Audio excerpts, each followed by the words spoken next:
പടം നല്ല സ്റ്റോറിയുള്ള പടമായിരുന്നു. നല്ല സ്റ്റോറിയുള്ള പടം. നമ്മളെ നിവിൻ പോളിന്റെ ഒരു വെറൈറ്റിയാണ്. പിന്നെ തീർച്ചയായിട്ടും നല്ല വെറൈറ്റി. കുറേ നാളൊരു ശേഷം ഇങ്ങനത്തെ ഒരു സ്റ്റോറി എങ്ങനെയുണ്ട്? അടിപൊളി. നല്ല സ്റ്റോറിയാണ്. നല്ലൊരു തീമുണ്ട് അതിന്. നല്ലൊരു കഥയുണ്ട്. ഇന്ത്യൻ സിനിമയ്ക്ക് ഇതേപോലെ ഡയറക്ടർമാർ ഇനിയും ഉണ്ടാവട്ടെ. ഇന്ത്യൻ സിനിമയ്ക്ക് ഇതേപോലെ ഡയറക്ടർമാരുണ്ടാവട്ടെ, ആവശ്യമാണ്. പുള്ളിയുടെ ഇതിന്റെ മുമ്പുള്ള പടങ്ങളാണെങ്കിലും പൊളിറ്റിക്സ് പറയുന്ന പടങ്ങളാണ്. വ്യക്തമായ ആശയങ്ങളുണ്ട് പടം. എല്ലാവരും കാണേണ്ട ഒരു പടമാണ്. അപ്പോൾ ഇനി കാണാതിരിക്കുന്നതോടെ എന്താ പറയാനുള്ളത്? എല്ലാവരും കണ്ട് ഇതിനുള്ള ആശയം മനസ്സിലാക്കിയെടുക്കുക. എങ്ങനെയുണ്ട് പടം? നല്ലതായിരുന്നു. നമ്മളെ നിവിൻ പോളി എങ്ങനെയുണ്ട് ഇതിനകത്ത്? പറഞ്ഞോ. സൂപ്പറായിരുന്നു. നല്ലോണം അഭിനയിച്ചിട്ടുണ്ടോ? എന്താ പറയുക, നമുക്കൊരു പഴയൊരു നിവിൻ പോളിനെ ഇതിൽ കാണാൻ പറ്റുന്നുണ്ടോ? നിവിൻ പോളി എപ്പോഴും ഓക്കെ ആണല്ലോ. ആണ്. നമ്മളിപ്പോൾ ഇതിനകത്ത് പ്രമോലൊക്കെ കൂടുതലും ഒരു എന്താ പറയുക കോമഡി ആയിട്ടാണ്. അപ്പോൾ ഇതൊരു കോമഡി പടമായിട്ടാണോ ഉള്ളത്?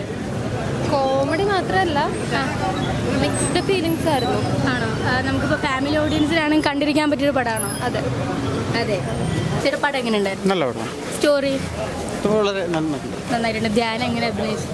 കുഴപ്പമില്ല. നിവിൻ പോളി അവർ രണ്ട് കോംബോ എങ്ങനെ ഉണ്ടായിരുന്നു? നല്ല കോംബോ ആയിരുന്നു.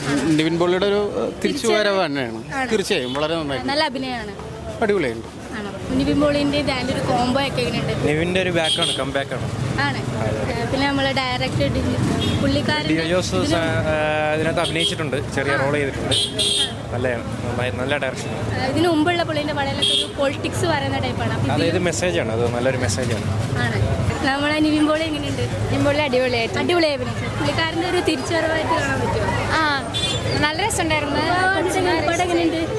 നല്ല രസമുണ്ടായിരുന്നു. പടം എങ്ങനെയുണ്ടായിരുന്നു? നല്ല പടമായിരുന്നു.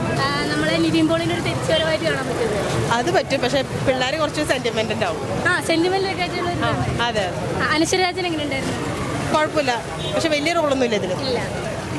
പടം എങ്ങനെയുണ്ട്? കണ്ടിരിക്കാൻ പറ്റിയൊരു പടമാണ്. നമ്മളെ നിവിൻ പോളി എങ്ങനെയുണ്ട്? അടിപൊളി. പുള്ളിക്കാരൻ്റെ ഒരു തിരിച്ചുവരവായിട്ട് കാണാൻ പറ്റും. അപ്പോൾ ഡയറക്ടർ ഇതിന് മുമ്പുള്ള ഡയറക്ടർ പടം എന്ന് പറഞ്ഞാൽ കൂടുതലും പൊളിറ്റിക്സ് പറയുന്ന ഒരു പടമാണ്. പൊളിറ്റിക്സ് ആണ് വ്യക്തമായിട്ട്. ഇതിലും പൊളിറ്റിക്സ് പറയാം. സ്റ്റോറി എങ്ങനെയുണ്ട്? സ്റ്റോറി ഡയലോഗ്സ് എല്ലാം അടിപൊളി. ആണോ? നമ്മളിപ്പോൾ ഫാമിലി ഓഡിയൻസിന് കണ്ടിരിക്കാൻ പറ്റും. ഇഷ്ടപ്പെടുന്ന കുറെ കോമഡികളുണ്ട്. ഹലോ, പടം കണ്ടായിരുന്നു? എങ്ങനെയുണ്ട്? നിവിൻ പോളിയിലെ അഭിനയമൊക്കെ എങ്ങനെയുണ്ട്? നിവിൻ ധ്യാൻ കോംബോ ഒക്കെ വർക്കായോ? അനശ്വരയോ?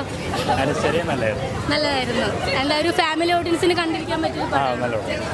ഡയറക്ടറിൻ്റെ ഒരു ഇതിനു മുമ്പുള്ള ഡയറക്ടർ എന്ന് പറഞ്ഞ ഒരു കൂടുതൽ മൂവീസും പൊളിറ്റിക്സ് പറയുന്ന ഒരു മൂവീസാണ് പുള്ളിൻ്റെ. അപ്പോൾ ഇതിലും അങ്ങനെ.